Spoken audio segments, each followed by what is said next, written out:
Welcome to another video from Demystifying Proposals. In this video, we touch on how to build a schedule, the best way to organize the time for proposal development. If you like this video, please hit the thumbs up. Also subscribe to our channel and click on the bell to be notified of future videos. Please leave comments on anything you would suggest we improve, or if you have good things to say. We're always interested in that as well. Step 1, RFP information. You start building your schedule with the RFP dates. Day 1 is the day the RFP dropped. That's when the fun starts. The last day is the day the proposal is due. Don't forget to note on the schedule the time the proposal is due. And remember, not all customers are in the Eastern time zone, so pay attention. Also include how the proposal is to be submitted. Portal submissions are usually troublesome, with many companies uploading at the same time. So take that into account when you think about your submission time. Email submissions are the easiest to do, usually. And the rare hard copy submission means a different kind of production and often will take more time on the schedule. Then be sure to add the time when the question submissions are due. That also is defined in the RFP. Next, add in some of the basics. You want to have your proposal kickoff as close to the beginning of the schedule as possible. This helps get the team organized and make sure that everybody is on the same page and make sure everyone is aware of the schedule. You'll also need to include when the questions are due to the proposal manager for consolidation. And usually you hold a questions vetting meeting to discuss all the questions, the wording of the questions, and which ones you're going to submit. This is an example schedule with all of that information completed. Step 2 is the submission time. As noted before, submission is different depending on how you're going to be submitting. These days, most proposal submissions are via email. Most companies have the contracts team do that submission. Make sure that you have any language for the submission email ready well in advance, and make sure contracts is aware of how many and what kind of files you'll be submitting. Be sure to submit with enough time for the customer to send you a confirmation of receipt of your proposal before the submission time. So submit several hours in advance. Be sure to ask for a read receipt and be sure to ask for an email acknowledgement. Portals have a tendency not to work every time, all the time. So consider that with your portal submission. There are going to be lots of people using them at the same time, and some portals get a little wonky with simultaneous use. File attachments also can be hard to do, especially if you aren't familiar with the portal that you're going to be using. Make sure to give your contracts team time to submit well in advance. Submit long enough in advance to get a confirmation email before the proposal submission time, assuming that the portal gives confirmation emails. Also, be sure to do a screen capture of your submission with a timestamp just in case. Although rare these days, sometimes proposals have to be submitted in hard copy. So in your schedule, plan for early delivery and also plan for more than one path for delivery. In the early days, we would produce 2 sets of proposal volumes and send 2 cars taking 2 different routes to the delivery location. If you have to do delivery in another state, that requires even more time added to the schedule. So plan for these things as you're building your proposal schedule.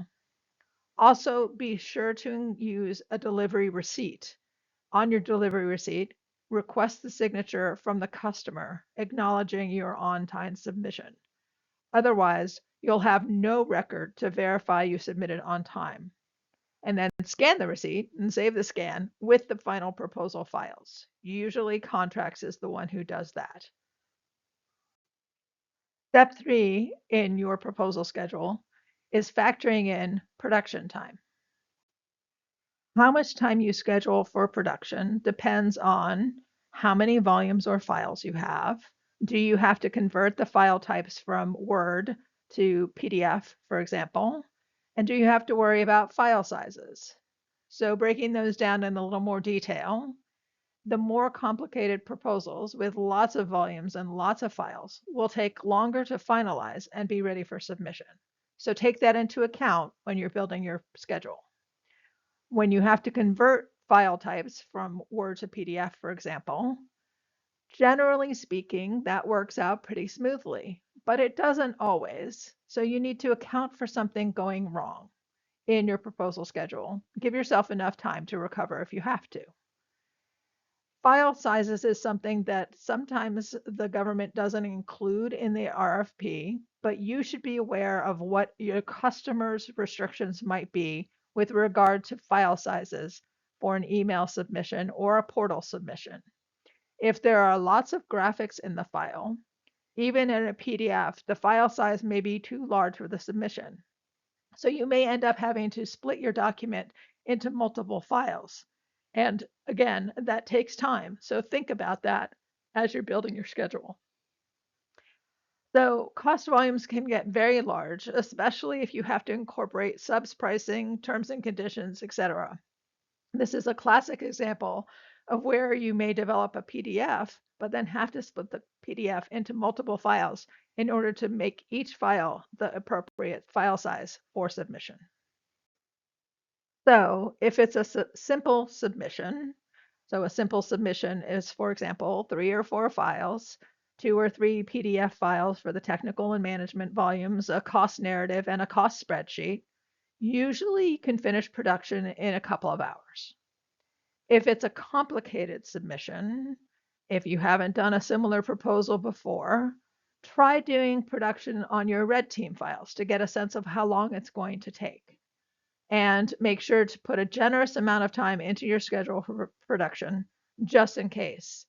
If things go wrong, you want to have the ability to not panic and take your time.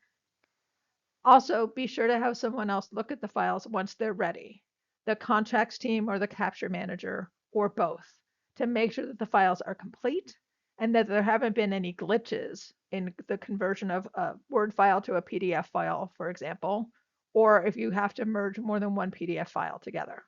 Always good to have a second pair of eyes on everything. So hard copy submissions are a whole other matter. What kind of access do you have to a printer? And do you have an in-house print shop, or are you going to be using an external print shop? Obviously, an external print shop, you're going to have to allow more time in your proposal schedule because usually you're not the only customer that they have, and you need to make sure that they're aware of your schedule and book in advance. Same with your in-house print shop, but you might have a little more flexibility depending on their schedules, but it's always good to give them a heads up as well. You're going to need supplies, so you might need paper. Make sure that you always have much more than you're going to need because you're going to have to reprint pages. That's just the way the proposals work. You might catch something at the last minute, something might go wrong in the printing.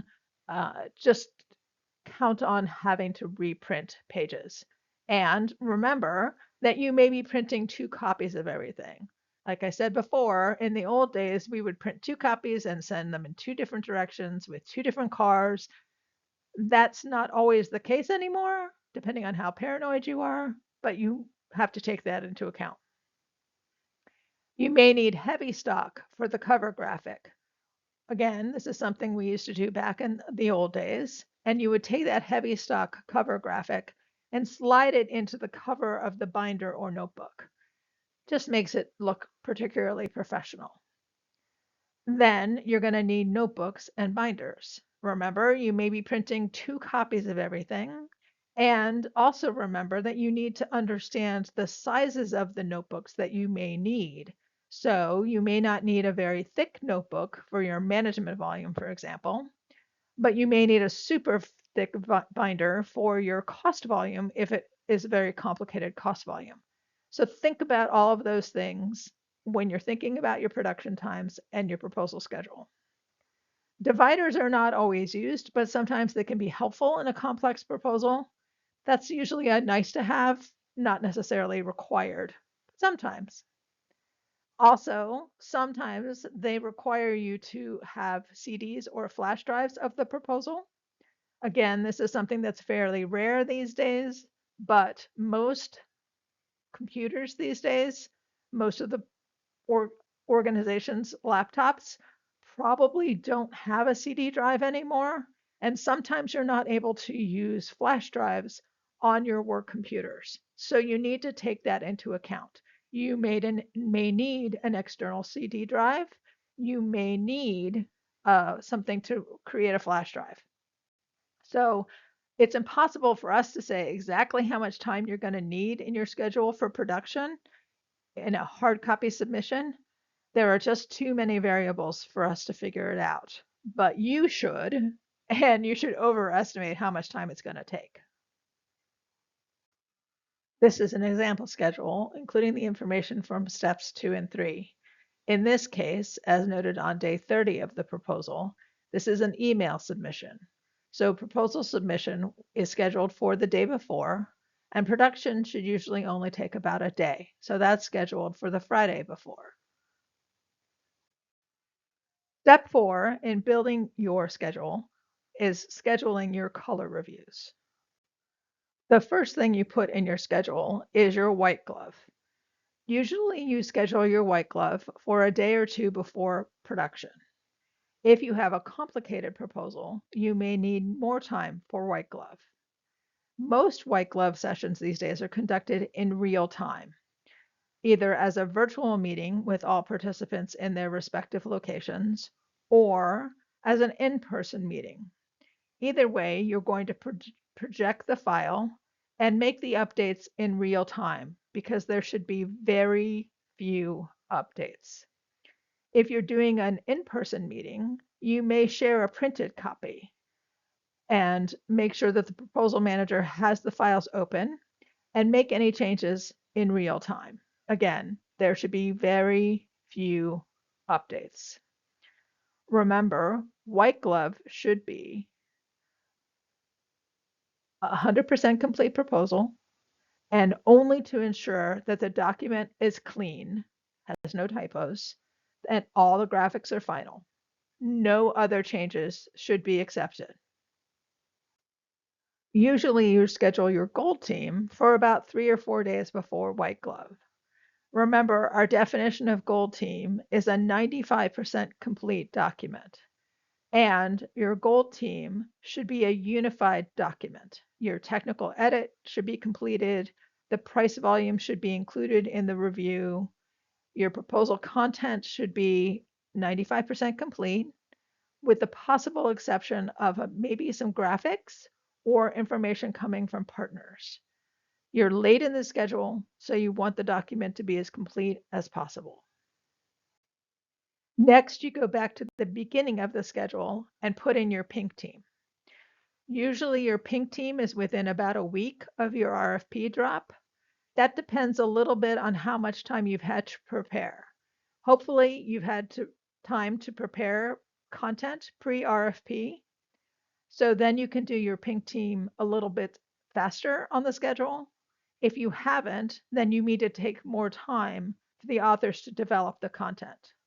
And as a reminder, your pink team should be about 80% of your content, and it should be a chance for the authors to write to every requirement, though some sections may be only outlined, but you want to show enough detail that the reviewers understand the path you're intended to take, but it should also be drafty enough that if the reviewers tell you that you need to change direction, you can do that.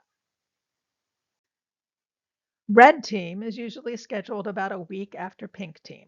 Again, the timing depends on how much preparation you have done before the RFP dropped. You also want to consider how your pink team went. If it didn't go well, you may need more time between pink and red to get the drafts to a quality level. In a perfect world, your red team would be about 90% complete content. So you would have a pretty complete proposal which shows all the elements you intend to have in the final version. And you should have graphics incorporated, and you should be formatted, and you should be able to show what the author intends. At this point, sections with no content are unacceptable. Your green team 1 is usually scheduled at about the same time as red team. This gives you a preliminary look at your pricing, and then you can evaluate how close you are to your price to win, or how close you are to your competitors' pricing, so you can understand what you need to adjust. Don't forget also, as the proposal manager, to push for the cost narrative to start being developed at the same time as Green Team 1. A lot of times people don't focus on the cost narrative, they just focus on the price to win. But the cost narrative is important to develop, and so you should start on that at Green Team 1. Green Team 2 is generally scheduled for about the same time as Gold Team. Again, at this point, you should have pretty close to final pricing, just as your technical and management should also be pretty finalized.